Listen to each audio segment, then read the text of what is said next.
আপনার বাড়িতে পার্সেলে কিছু আসে আর আপনি কোনো কিছু চিন্তা না করেই দুম করে পার্সেলটা খুলে ফেলেন। এরপর থেকে পার্সেল খোলার আগে একটু চিন্তা ভাবনা করে খুলবেন। কেন বলছি? আজকে আমি আপনাদের পার্সেল নিয়ে এমন এক সত্য ঘটনা শোনাবো যে পার্সেল খুলতেই তৎক্ষণাৎ 2 জন মানুষের মৃত্যু হয়। তাহলে কে পাঠালো পার্সেল, আর পার্সেলের মধ্যে কী বা ছিল, আর পার্সেল খুলতে মৃত্যু কেন হলো, জানতে হলে দেখতে হবে আমাদের সম্পূর্ণ ভিডিওটি। তো বেশি দেরি না করে চলুন সোজা ভিডিওর দিকে যাওয়া যাক। উড়িষ্যার বালেঙ্গার জেলার পাটনাপুর নামক একটা শহরে, যেখানে একটা নাম করা শিক্ষিত পরিবার ছিল যার নাম শাহ পরিবার। এই ফ্যামিলিতে যে সব থেকে বয়সে বড় ছিল তার নাম জেনি শাহ, যার বয়স মোটামুটি 60 থেকে 65-র কাছাকাছি।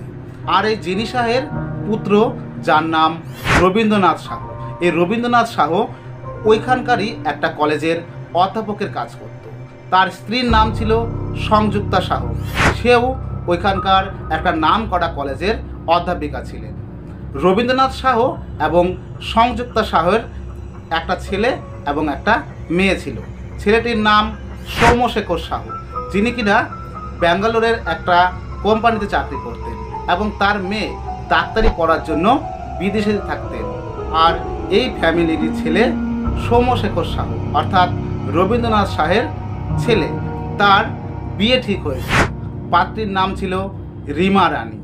18ই ফেব্রুয়ারি 2018 সালে এই সৌম্যশেখর শাহ আর রিমা রানীর দুজনের বিবাহ হয়। 20 ফেব্রুয়ারি 2018 রিমা রানী এবং সৌম্যশেখর শাহের বৌভাত অর্থাৎ রিসেপশন পার্টি ছিল। রিসেপশন পার্টি হয়ে যাওয়ার পর যে সমস্ত আত্মীয় স্বজন ওদের বাড়িতে এসেছিল সবাই এক এক করে বাড়ি চলে যায়। সৌম্যশেখর শাহের যে ছোট বোন বা রবীন্দ্রনাথ শাহের মেয়ে, যে কিনা আমরা আগেই বলেছিলাম যে কিনা ডাক্তারি পড়ার জন্য বিদেশে থাকতে, তাকে এয়ারপোর্টে পৌঁছে দিয়ে আসার জন্য রবীন্দ্রনাথ শাহ এয়ারপোর্টে যায়। আর সংযুক্তা শাহ সকালবেলা বাড়ির কাজকর্ম সেরে, যেহেতু সে একজন কলেজের অধ্যাপিকা, তাই তাকে কলেজের উদ্দেশ্যে রওনা দিতে হয়। অর্থাৎ মোটামুটি 10টা থেকে 10:30টার মধ্যে সংযুক্তা শাহ কলেজের উদ্দেশ্যে বেরিয়ে পড়ে। এই সময় বাড়িতে ছিলেন নতুন বউ রিমা রানী, সৌম্যশেখর শাহ আর তাদের ঠাকুমা। এই 3 জন বেশ ভালোই গল্প গুজব করছিল, বেশ জমে উঠেছিল আর কি। মোটামুটি 12টা থেকে 12:30 নাগাদ বাইরে কলিং বেল বাজতে থাকে। দরজা খুলে দেখে একটা ডেলিভারি বয় যে কিনা পার্সেল নিয়ে হাজির। আর ওই পার্সেলটা বেশ পরিপাটি করে সাজানো গোছানো ছিল। সৌম্যশেখর শাহ যখন পার্সেলটি রিসিভ করে, সে তখন দেখল যে পার্সেলটা পাঠিয়েছে ছত্তিশগড়ের রাজধানী রায়পুর থেকে। সৌম্যশেখর শাহ তখন ভাবতে থাকে তাদের তো কোনো আত্মীয় রায়পুরে থাকে না। সে যদ্দূর জানে রায়পুরে তাদের কোনো আত্মীয় নেই। সে ভাবলো যে কিছুদিন আগে যেহেতু তাদের বৌভাত ছিল, তাই হয়তো কেউ বিয়েতে বা বৌভাতে আসতে পারেনি, তাই হয়তো গিফট হিসাবে কেউ পাঠিয়েছে। সৌম্যশেখর শাহ কী করলো, ওই পার্সেলটা এনে ডাইনিং টেবিলে রাখে। আর ওই ডাইনিং টেবিলের এক পাশে ছিল তার ঠাকুমা, আরেক পাশে ছিল সদ্য বিবাহিত তার স্ত্রী এবং তিনি। দেখবেন বাড়িতে যখন কোনো একটা পার্সেল আসে তখন কিন্তু সবার মধ্যে একটা উত্তেজনা কাজ করে যে কি আছে এর মধ্যে, কি আছে। ঠিক একই উত্তেজনা কাজ করছিল ওই 3 জনের মধ্যে। এদের মধ্যে এই 3 জনের মধ্যে গল্প গুজব হচ্ছিল। গল্প করতে করতে তো সৌম্যশেখর শাহ আর উত্তেজনাকে থামাতে পারেনি। সে কী করলো, পার্সেলটা খোলার চেষ্টা করছিল। সৌম্যশেখর শাহ ওই পার্সেলটা খুলতে শুরু করে। কিছুক্ষণ খোলার পরে দেখে যে ওই যে পার্সেলের যে বাক্সটা, সেই বাক্সের মধ্যে আরেকটা বাক্স যেটা কিনা সবুজ রঙের। ওই সবুজ কালারের বাক্সটা হাতে নিয়ে দেখলো মোটামুটি ওর ওজন হবে 2 কেজি। সবুজ কালারের ওই বাক্সটা দেখে সবাই এক্সাইটেড যে কি আছে এই বাক্সের মধ্যে, কি আছে দেখতে হবে।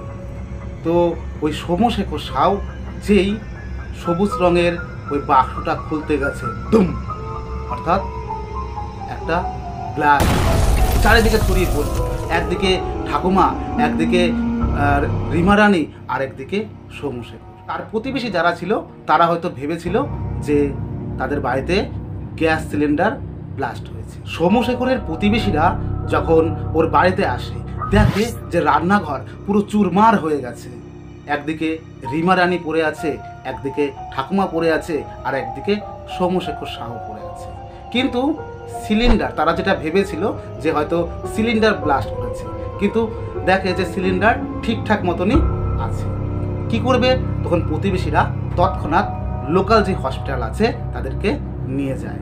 যাওয়ার পথেই ঠাকুমার মৃত্যু হয়। সৌম্যশেখর এবং রিমা রানীকে ভুবনেশ্বরে ট্রান্সফার করে দেওয়া হয়। সেই ভুবনেশ্বরেই সৌম্যশেখর শেষ নিঃশ্বাস ত্যাগ করে।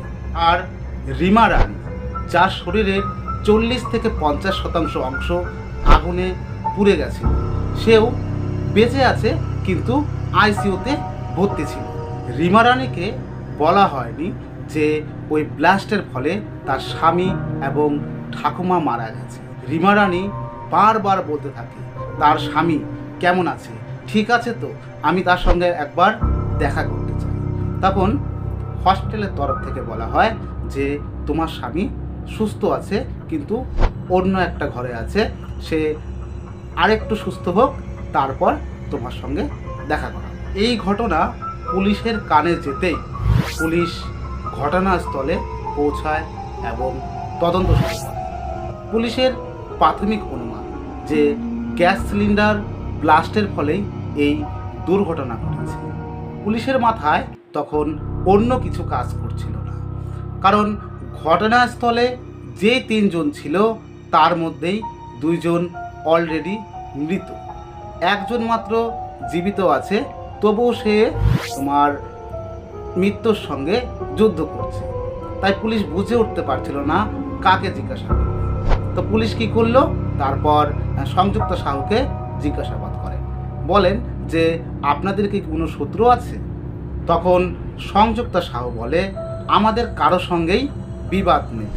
এই ঘটনা ঘটে যাওয়ার 2 দিন পর যখন ফরেন্সিক এক্সপার্ট আসে, তখন তারা চেক করে দেখে যে সেখানে পারদের উপস্থিতি আছে, অর্থাৎ এটা গ্যাস সিলিন্ডার ব্লাস্টের ফলে হয়নি, এটা বোম ব্লাস্টের ফলে হয়েছে। এই ঘটনা যখন নিউজে দেখানো হয় তখন মানুষ অবাক হয়ে যায় যে একটা পার্সেলের মধ্যে বোম ছিল আর সেই বোম ব্লাস্টের ফলেই 2 জনের মৃত্যু হয়েছে। এইবার পুলিশ ভাবতে থাকে তাহলে কি এই ফ্যামিলির সঙ্গে কোনো জঙ্গির সাথে যোগাযোগ আছে? তাহলে কেন এই বাড়িতে বোম ব্লাস্ট হলো? পুলিশ তদন্ত শুরু করে দেয়। বিভিন্ন রকম কল রেকর্ড থেকে শুরু করে আত্মীয় স্বজন সমস্ত কিছু তারা তদন্ত করে, কোনো রকম লিঙ্ক পুলিশ খুঁজে পায়নি। পুলিশ এবার ভাবতে থাকে তাহলে বোমটা পার্সেলে করে পাঠালো কে? পুলিশের দুশ্চিন্তা হয়ে গেছে, ব্যাপারটা কি, বোমটা আসলো কোত্থেকে? পুলিশের মাথা পুরো নষ্ট, সারাদিন সে ভাবছে কি করে আসলো বোমটা। আমরা জানি যে পার্সেল আসে সেই পার্সেলের কিন্তু একটা রিসিপ্ট কপি থাকে। পুলিশ রিসিপ্ট কপি থেকে জানতে পারে এই পার্সেলটা স্কাই কিং বলে একটা কুরিয়ার কোম্পানি পাঠিয়েছে, যেটা কিনা রায়পুর থেকে পাঠানো হয়েছে। এরপর পুলিশ স্কাই কিং কোম্পানির সাথে যোগাযোগ করে যে এই পার্সেলটা কে এবং কখন পাঠিয়েছে। রায়পুর স্কাই কিং কোম্পানি থেকে জানানো হয় যেহেতু আমাদের এই ব্রাঞ্চে কোনো সিসিটিভি ক্যামেরা নেই, তাই আমরা বলতে পারছি না এই পার্সেলটা কে পাঠিয়েছে।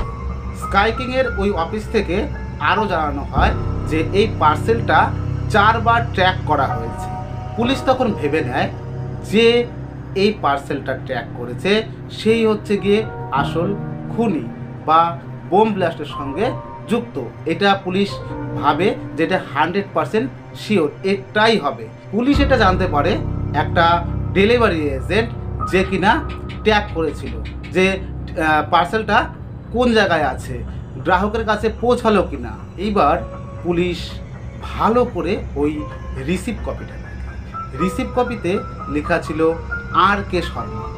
এখানে পুলিশের একটা ভুল হয়েছিল, আর এই ভুলটাই এই কেসটার একদম টার্নিং পয়েন্টে গিয়ে দাঁড়ায়। রিসিভে যে আর কে শর্মা লেখা ছিল ওটা আর কে শর্মা না হয়ে আর কে সিং হবে। পুলিশ বুঝে উঠতে পারছিল না কাকে সন্দেহ করবে। সে মাঝে মধ্যে রিমা রানীকে সন্দেহ করে। তারা ভাবে, অর্থাৎ পুলিশ ভাবে যে রিমা রানী বা তার কোনো এক্স বয়ফ্রেন্ড মিলে হয়তো এই কাজটা করতে পারে।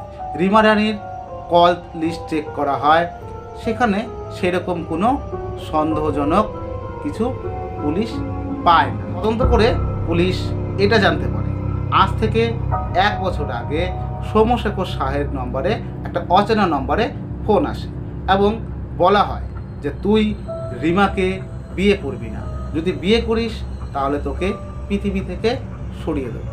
বন্ধুরা, পার্সেল রহস্যের প্রথম পর্ব এখানে শেষ করব। প্রচণ্ড গরমের কারণে দেখতেই পাচ্ছেন আমি বারবার ঘামিয়ে যাচ্ছি। এছাড়াও যদি সম্পূর্ণ কেসটা এখানে বলে দেওয়া হয় ভিডিওটা অনেক লং হয়ে যাবে, তো এই কারণেই আমি দুটো পার্ট করে ভিডিওটা দেব। তো কেমন লাগলো আজকের ভিডিওটা অবশ্যই কমেন্ট করে জানাতে ভুলবেন না। আর যদি ভালো লেগে থাকে তাহলে আমাদের চ্যানেলটিকে সাবস্ক্রাইব করতে ভুলবেন না। এরকম murder mystery, crime, suspense thriller video দেখতে হলে আমাদের চ্যানেলটিকে এখনই সাবস্ক্রাইব করুন। তো বন্ধুরা, আজকের মতন এখানে শেষ করছি। দেখা হচ্ছে অন্য একদিন, অন্য এক সময় নতুন একটা কেস। ভালো থাকবেন, সুস্থ থাকবেন।